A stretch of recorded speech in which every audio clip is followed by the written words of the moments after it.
All right, so welcome to our CAA number 3 presentation for our historical timeline. Our group members that we have here today it's going to be me, Sydney Smith, then we have Emily Cerna and Maggie Nichols as well. So let's get started.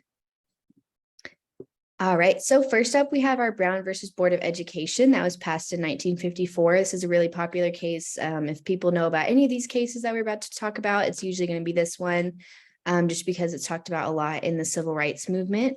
Our first key point is going to be that it outlawed segregated schools and actually deemed them an inconsistent form of education because it did not allow for equal education, since funds and services were being put mainly towards the white schools rather than the segregated schools for colored or English minorities.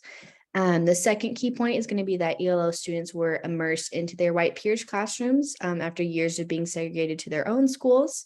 And then our last key point is going to be that parents of ELLs actually proposed that giving their children equal treatment would actually give their children unequal opportunities, since it wasn't equitable to do that.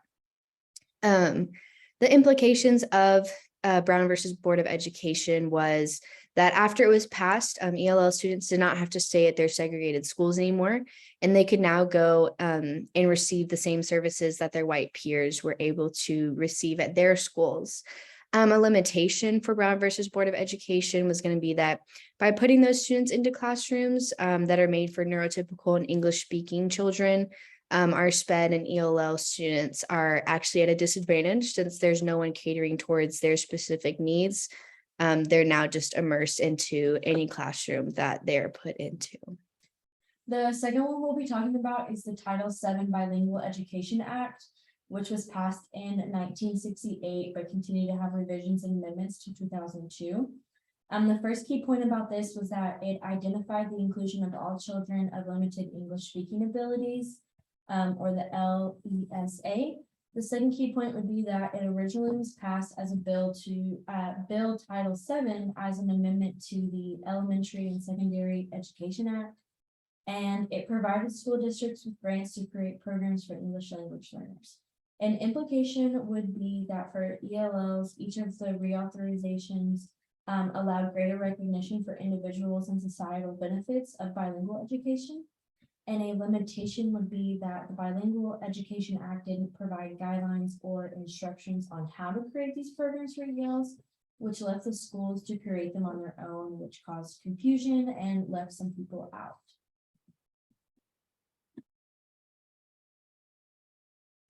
All right, next we have Section 504 of the Vocational Rehabilitation Act, which was done in 1973. This is for special education. The key points that we have for this one is that the main goal of this law is to prevent any and all forms of discrimination against these children. Conditions that may hinder a major life skill or activity is what is known as a disability. And some students that are eligible for this section are students with any medical and health conditions, learning disabilities, and ADHD. Implications are going to be students that are deemed to be eligible for the plans of Section 504 have their instructional programs covered for them. Programs that take place after school hours, field trips outside of the school with their peers, interactive programs that take place during the summertime, and activities outside of the school. Some limitations, however, is that this does not cover any funds towards the schools in order for them to go through with the requirements of the child. There's also regulations. So some of those regulations are going to be that schools must take whatever steps are necessary, regardless of if funds are needed or not. Instructional support and assistance is not mandated. It's only based on the needs of the student. All right, so for Lau versus Nichols, it was passed in 1974. The key points for this is going to be that the court decision, it was the only major court decision that provided rights for language minority students. So that's a pretty big deal.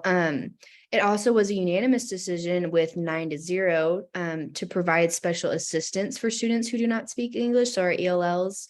And then our last key point is going to be that it stated that under the Civil Rights Act, every student should have access to supports that do give them equal treatment and provide an equitable education to all of our students, regardless of their language, being their native language that they use at home or the language that they use at school.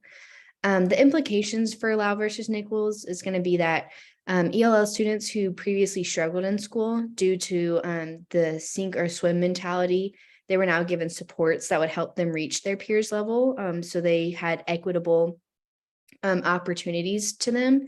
And then our limitations are going to be that there was no set way for identifying who needed these supports. So who was an ELL or who just didn't really speak English well, but that was their home language.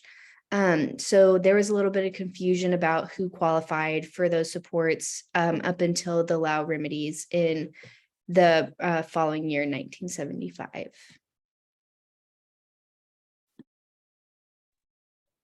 All right, next we have Castañeda versus Pickard, ELLS, also known as Equal Education Opportunities Act of 1974. Some key points for this one is that school districts must take the appropriate forms of action to help students overcome the language barriers that oftentimes hinder their joint participation during classroom instruction. Confirmation of educational abandonment, which violated the rights of children within the language minority. So this is regardless of if they have been targeted of discrimination or not. School officials were later held accountable for their actions and had to create 3 outline criteria to help their students. Some implications of this is going to be learning is based on sound education theory. So this means that students will first listen to what is being taught to them and then will later retain the information that was provided for them. Adequate resources must be provided for the students in order to help them grow within their learning language. Some limitations are educational neglect was bestowed upon the children who struggled a little bit more with their new learning language. And there was worry that there were signs of discriminatory attempts towards those who struggled with the language barriers. Then we have Americans with Disabilities Act. So this was through 1990 through 2008. This was for special education. So some key points is that it is a form of protection for those who have a disability of being victims of discrimination within their place of work. So it's not only within their work, but it can also be in school environments as well. Accommodations are provided and communicational services. So some accommodations would be transportation, so any buses or cars. Implications would be that students and adults with special needs were finally protected and they could gain work experience regardless of their disability. Some limitations, however, is that they must be deemed fit to be qualified for this act of protection. So next we have Proposition 227 that was passed in 1998. The key points for this is going to be that it stated all children in California would be taught English. Then to build off of that, it said that all children will not only be taught English, but they will only be taught English in English, regardless of their home language. So they wouldn't use any cognates or anything to connect their home language to the language that they're now learning. It was just strictly you get it or you don't, like too bad, so sad. And then they strictly taught these ELLs in English immersion classes outside of their peers' classrooms. An implication for Proposition 227 was that ELL students were able to get English instruction, but it was only in an all English mode. And then a limitation was that Proposition 227 prohibited bilingual education. So ELLs did not receive proper or equitable education through this.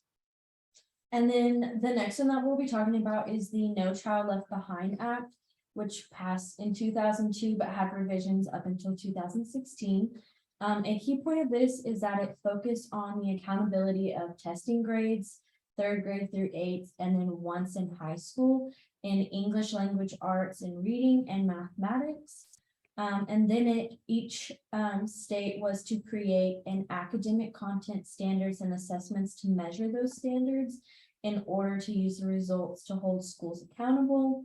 And then each state was required to create an English language proficiency standards and annual ELP test for ELs in all grade levels. An implication of this would be that it provided ways to track students' individual learning progress, and it improved teacher qualifications.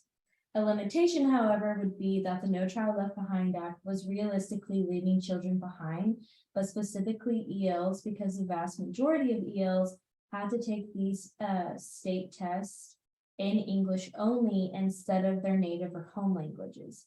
At the same time, it was prejudice in the sense of grouping students in their social classes and not allowing them to have that equal education.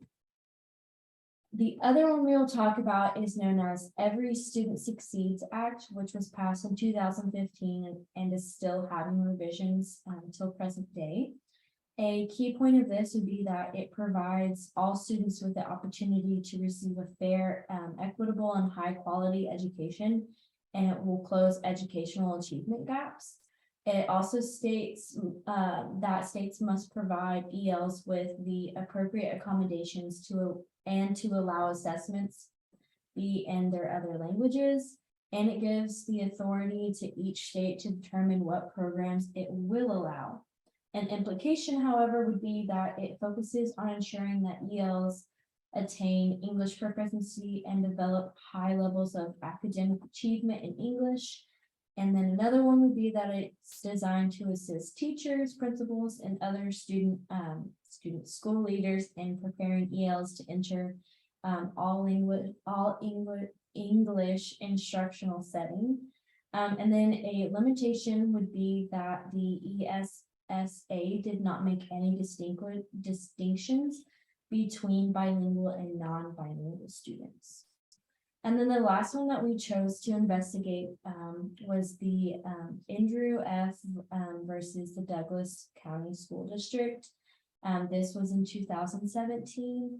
A key point of this would be that the entire court case was centered around the IDEA, which is the Individuals with Disabilities Education Act, in terms of determining what educational benefits schools are required to give those classified under the IDEA. And then another one would be that it investigated the FAPE, which was the Free Appropriate Public Education Act, because lower federal court cases were misinterpreting the IDEA and Raleigh case. And then another key point would be that it required that children under the IDEA have an IEP that is reasonable and calculated to ensure that every child can have progress that is appropriate for their circumstances specifically.